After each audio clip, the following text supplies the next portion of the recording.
In my previous video, I demonstrated how you can create a mini scroll bar widget on Excel. Now I'm going to show you how you can do the same thing on Google Sheet here. First, you're going to put your cursor on your dataset table, press Ctrl A to select the whole dataset table like this.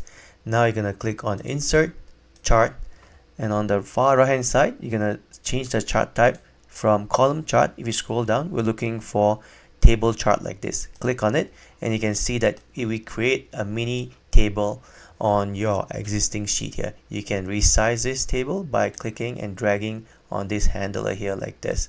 The beauty of this is that when you make changes to your original dataset table here, let's say to something like that, you can see that change here get propagated down to your table chart itself. Another benefit of using this table chart, let's say if you click on it and press Ctrl C to copy on the clipboard and go to any of your existing worksheet, let's say this one here.